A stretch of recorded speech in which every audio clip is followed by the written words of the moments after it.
What's up, guys? Rick here, and Charles Schwab Challenge Week marches on.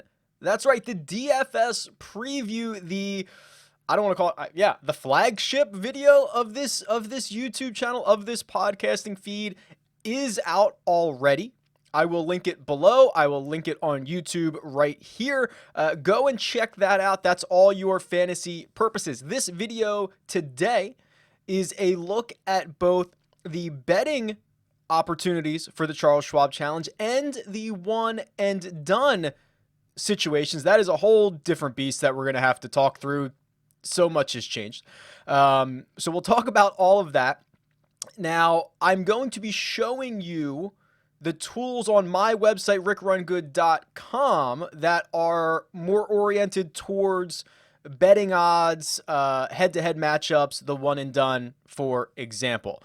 If you would like to win a subscription, a monthly subscription to RickRunGood.com, there are two ways to enter that drawing. I'm actually going through and contacting the winners from last video's draw so I can get you guys up and running for this week. I'll do the same here. I'll try to get you up and running before Thursday so you can use the tools for this week. Two ways to enter that draw. If you're here on YouTube, make sure you are subscribed to this channel, the Rick Run Good YouTube channel. Like this video and leave a comment below with who you think is going to win the Charles Schwab Challenge. It's that easy. If you are listening to the podcast, specifically on iTunes, leave a 5-star rating and review. That is the 300 yards to unknown podcasting feed, or you can search Rick Run Good as well. That'll get you there, and I'll link it in the descriptions everywhere. Leave a 5-star review. Way better odds that you win that draw because so few people do it. It takes like 10 seconds. Leave a 5-star review, say something nice about the show, and leave me a way to get in contact with you, preferably your Twitter handle. That way I can just shoot you a note and get you all set up. All right, that's about it for the intro. Let's jump into this week's video. All right, this is the Tournament Predictor tool, and there are probably a lot of new people who have never seen this tool on RickRunGood.com. There are probably a lot of people who have used this tool and forgot how it works in the last 3 months because we haven't been talking about it every single week. So let me try to explain what is going on here. Basically, this tool allows you to put in a target score of what you think the winning score will be in terms of strokes gained. So I'll get to that more in a second. So then you put in that target score and it goes through my database and it grabs all of the results that we have on file for all of these golfers in whatever time frame that you want. I have it defaulting from January 1st of 2019, but I could, in theory, extend this out and go back to 2015, 2016. So I like to stick with January 1st. That's a good range for me. You might like something more recent. You might want something more long-term than that. Also, I don't know if you guys could see that pop up. My keyboard is running low on battery. I don't know if that shows up on the video, but if it does, I'll plug it in. Okay, so after we have, so it looks through all the results and it basically uses, I mean, this is really just, your standard deviations and probability, the likelihood that each golfer can actually get to the target score. Big caveat here. That does not mean, this is not predicting how often the golfer will win. It is predicting how often they get to the winning score. So think about Henrik Stenson and Phil Mickelson at that that Open Championship where they both went nuts. Phil Mickelson against any other player in that field, against almost every other result in the history of golf, would have won that Open Championship. He just ran into the one time that someone else went nuts. Henrik Stenson goes nuts, shoots the record score, and wins the thing. So this is, you could have multiple golfers get to the target score is what I'm getting at here. And then what we do is we take that target score and we compare it to the Vegas odds and we see if there is any value in those odds. So we say, okay, if Rory's going to win 13% of the time and Vegas has him implied to win it, 11% of the time, there is value there. And it also does a really good job of determining which guys have upside, which is something I've talked about a lot recently, a lot about Kevin Na specifically, because he has upside. His 98th percentile tournaments are able to win golf tournaments. Some guys down here, no offense to the, I don't know, Andrew Putnams of the world, his 98th percentile performance still might not be good enough to win a golf tournament. So that's what we're getting at here. So first we need to identify what a good target strokes gains number is. So I'm just going to go to the strokes gain database. I'm going to pull up the Charles Schwab challenge for the last couple of years. I'm going to just sort by strokes gain total and kind of look at the winners. So 2019, Kevin Na gained 16.3 strokes on the field. Jordan Spieth gained 17.4. Justin Rose gained 18.5. And then 2017 was much lower scoring. 13.9 won it. And actually, Chris Kirk won it even lower than that. 10.5 on the field. So those were your winning strokes gained numbers. Now, generally on tour, 15 strokes gained is a really good number. That will win you the vast majority of tournaments. Now, you also have to keep in mind, Kevin Na won by, I think, 4 shots. Justin Rose won by 3 or 4. So they did not have to gain 16, 17, 18 strokes necessarily to win this golf tournament. So I kind of like, and here, I'll show you that. I'll show you that really quickly. I'll show you 2019. 2019. Kevin Na wins by 4 shots. So speaking of Andrew Putnam, who finished, 5 shots back. But so 13 strokes gained would have won it in 2019. In 2018, 16 would have won it. In 2017, 14 would have won it. And in 2016, 15 would have won it. So I still think that even though those weren't the actual winning scores, we can kind of stick with this I'm clicking all over the place, this 15 target strokes gained. If we want to look at, 17 or 16 later, we can do that. But let's stick with 15 here. So the way to read this is I have Rory McIlroy getting to the target winning score about 12.7% of the time. Now, Vegas, based on his winning odds to win, which I think this book that I'm using right now has him at 8-1, has it at about 11.7% of the time. So Rory is going to get to the target winning score more often than Vegas implies him to, if that makes sense, but it is still not necessarily a big enough difference for me. The ones that pop out, Brooks Koepka pops out here. So he has 3% value, meaning that I have him getting to the winning score about 7.3% of the time, and Vegas has his implied odds at about 4.3. So there's a 3% difference. Same thing on Dustin Johnson. No surprise that on a spreadsheet, those guys pop off a lot better. There is obviously more of a narrative around those two of why their odds are what they are. They're coming back from injury. They haven't played all that well. But on a spreadsheet, the upside of both of these golfers is still plenty good enough to get to victory. A couple of other notables here. Mark Leishman has a value of about 1.5%. Matt Kuchar, small value. Gary Woodland and Justin Rose. Very interested to see Justin Rose here. Happy to see Justin Rose here. My model shows Justin Rose getting to the target score about 4% of the time, which is still a very small number, right? Like, winning a golf tournament is very hard. But Vegas has him only getting there, only winning this event about 2% of the time. So basically doubling up on the value there for Justin Rose compared to what Vegas is offering. So I've already bet Justin Rose. So I like this. And actually, so the book that I'm using right now has him at 45-1. I know if you shop it and you have it available to you, you can actually get him at 50 in some places, which makes this even better. Kevin Na, defending champion. This is a really good example. I love showing Kevin Na, and I'm so glad that I have the spreadsheet up in front of me here. Kevin Na and Jordan Spieth are both 55-1 on the book that I'm using right now. Okay. But Kevin Na's really, really bad tournaments are terrible. In fact, his super low floor is losing 11 strokes gained in an event. Okay, that is his absolute lowest of low floors. It's like his 98. It's like his 2 percentile performance, okay?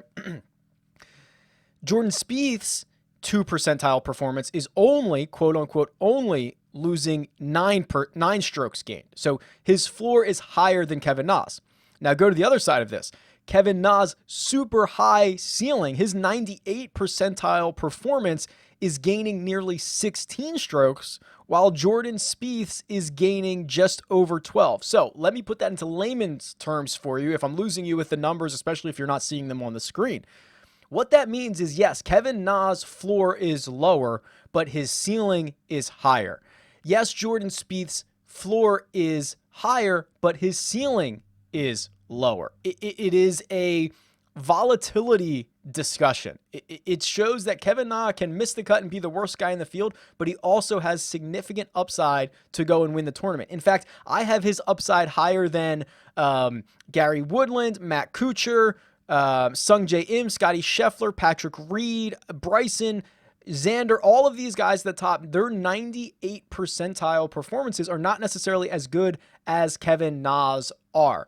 Now, you might only get that performance from Kevin Na once every few years, for example. Now, he has won twice in his last 18 starts, but you get what I'm saying here. There are different ways to actually choose choose who is going to win a golf tournament. That's a very specific task you're asking them for.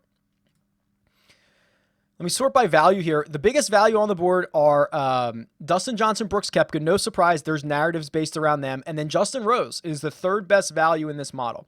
Love that. Lonto Griffin, fourth best. I have Lonto, so these are very small numbers still, but I have Lonto getting to the winning score 2.3% of the time.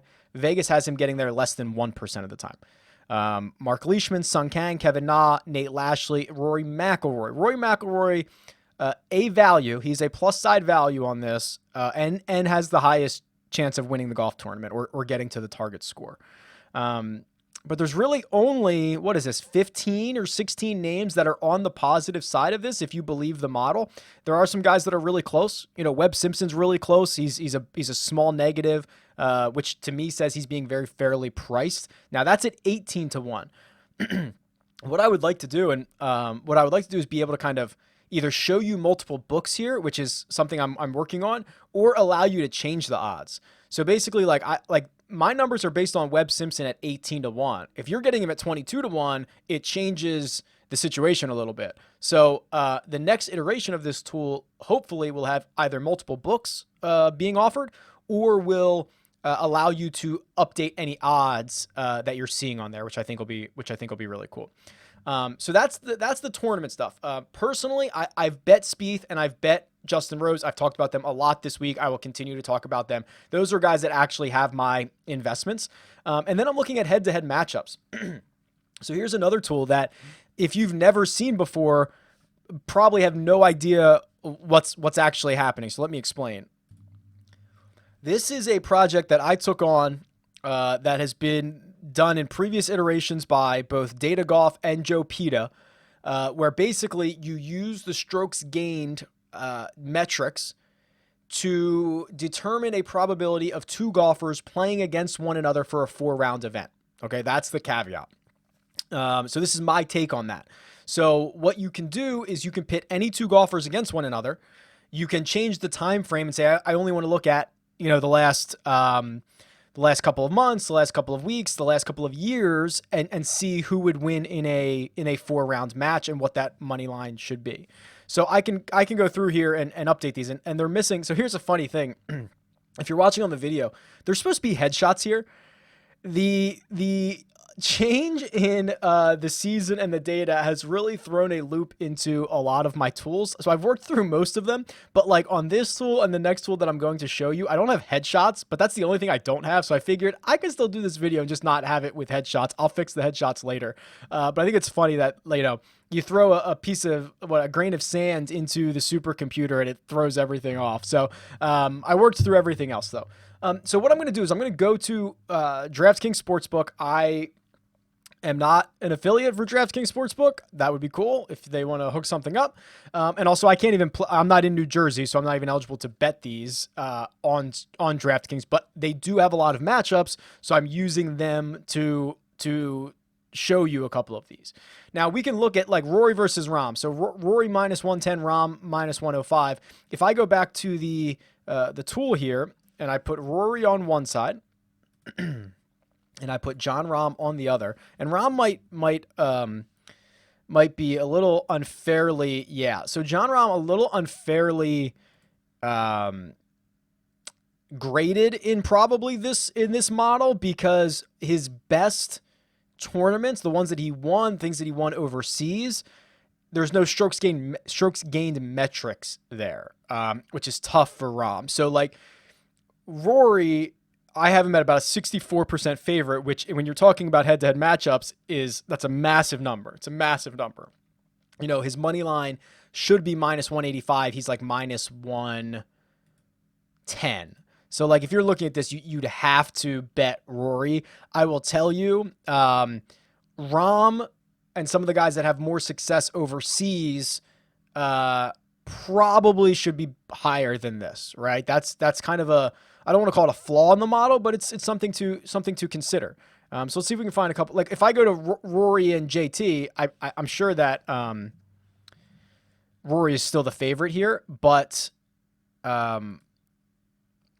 So Rory is a similar favorite, 65% over Justin Thomas, because Rory's floor is so darn high. Look at this. I mean, he's lost strokes in any given round, like twice in his last 12 rounds, and the two that he lost were a combined 1.9 strokes. JT, a little bit more volatile, doesn't have the same upside. So when you're talking about a 4-round tournament, like Rory's a pretty good bet here if you can get him versus JT, which I don't know if you can. So I'm seeing JT versus Webb. Let's see what Webb is. Webb is also a very good strokes gained player.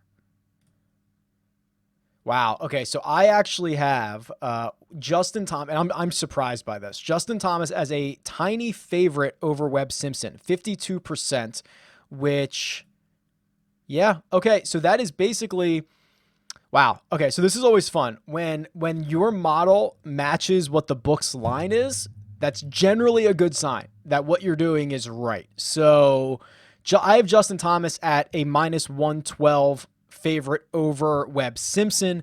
Now this does not include the VIG, the juice. So when you look at DraftKings and it's minus 106 to plus 100 for Webb Simpson, that is a very, very close comparison of what I have versus what DraftKings has. Now there was one that did catch my attention earlier because I saw, let me see if I can find it here. Excuse me. You know, like Ryan Palmer versus Abraham Answer. Palmer's getting plus money. I'm not going to look that one up. You can do that yourself if you want. I think I like the Ryan Palmer side a lot. You know, he's a member here. He's getting the plus money. I would take that. Here's the really one that I'm interested in. Harris English is a plus 105 tiny dog to Joaquin Niemann at minus 110. Let's plug this in. So Harris English versus Joaquin Niemann. This is a really interesting one. I don't know. I have not looked this up yet. Okay. So very, very close according to my model here. I have Harris English at a 50.14% favorite. This is a coin flip. This is literally a coin flip on paper. Now, when I look at this outside of paper and I kind of look at the styles of golf that these two play, Harris English to me is going to get an investment if I can find this on a book that I can bet on. So, okay. So what I like to do is I like to target really volatile golfers like Joaquin Niemann, who, yes, his upside is that he won the Greenbrier this year for sure. I get that. But his floor is also that he's entering this, I think, with 3 straight missed cuts. Yeah, 2 rounds at Arnold Palmer Invitational, missed the cut there. 2 rounds at Honda, missed it there. 2 rounds at Genesis, missed it there. So 1, 2, 3, 4, 5, 6, 7. 5 of his last 7 rounds on tour, which I know was 3 and 4 months ago, he's lost strokes total. Not a great sign. Harris English, on the other hand, 3 straight top 20s coming in. And then, and this is not a knock against Joaquin Niemann. He's 21 years old. He's going to be volatile. He's going to be all over the place. I look at English as a guy who's got a really good swing, was playing well before the break. There was an event in Sea Island, Georgia over the weekend. So a couple of days ago when you're watching this, and it was pretty full of PGA Tour, Korn Ferry Tour players. Furyk was there. I'm blanking on the rest of the names, but there were guys there. And Harris English went like 66, 65 to finish second at that event. So game certainly appears to be in form. And the fact that I can get him against a really volatile guy like Joaquin Neiman, sure, all about it. All right, let's go to the one and done, which I will warn you, like, the one and done is all screwed up now, right? Like, so, there used to be 4 segments and the schedule and all this stuff. So now it's like a sprint to the finish line. So let's just reset and talk about what we've got going on here. So I have this one and done tool. Now, this one and done tool, I think, is the only tool on RickRunGood.com that you can purchase individually. So if you want access to this one tool, it's $9 a year. So basically, if you're playing in a one and done tool and you just want this, it is also included in the membership. So if you have any other membership, you get this too. So I encourage you to go get the full membership. It's well worth it. But if you only want this one, it is available to you.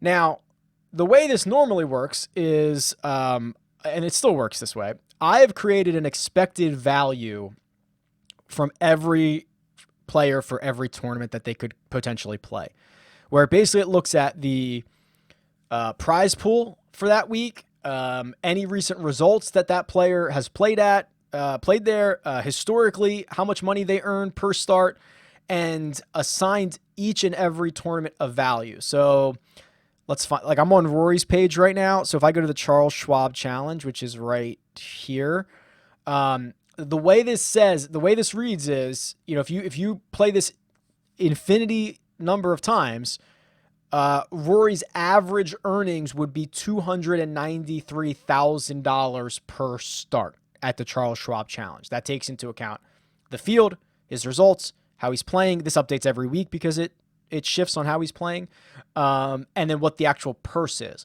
So obviously winning the Charles Schwab challenge is not as valuable as winning the Masters. It's going to get you twice as much money if you win the Masters. So all of that is taken into account. Then I have the season in review from last year and the season in review for this year that you can look at. Now, just to kind of reset, because I don't even remember, I'm going to have to go check and see who I've used in my one and done pools, because I do not remember at all. But if I go to the golfer usage page, and this is based on the Gups Corner one and done, it's a very large one and done pool on the internet. Hideki Matsuyama has been used the most out of anyone on tour. Now, that is because, he's a very good player. He's easy to use at Waste Management. He's easy to use at Torrey Pines, all that good stuff. Sungjae Im, second on this list, has been used by 37%. Bubba Watson has already been used by 33%. Here's what's interesting. Rahm, DJ, Rory have all been used between 31 and 32% of the field, which I don't know, now, is that good now that you've already burned your guys? Like, if you were saving your guys to the end, that might have now been flawed with how short the season is going to be, because you're going to miss out on 3 majors. I obviously no idea this was going to happen. There was no idea to predict any of this. But if you let me choose, I think I would have rather been in the camp that has already burned my studs than still having them. So just a little anecdote there. Going back to this full field value. So this is pretty cool, where I've got that expected value number that you saw is now here for every single player in the field. So Rory, 293,000. That is the highest expected value in the field, followed by Justin Thomas, Brooks Koepka, DJ, and Justin Rose. Dude, I'm going to lose so much money on Justin Rose when he misses the cut this week. Everything points to Justin Rose.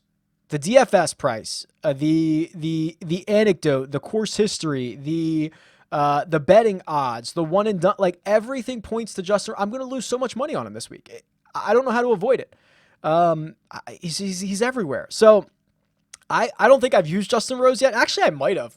I feel like I used him and he missed the cut at Farmers. I don't know. I'll have to look at that, but I certainly could see myself playing Justin Rose here. I could certainly see myself, as crazy as it sounds, playing Jordan Spieth here. There's so many names to pick from. But just looking at last year, the highest owned golfer last year was Paul Casey, 433 picks. He's not here. Jordan Spieth, 337. I don't know how popular he'll be this week. I bet you he's gaining steam.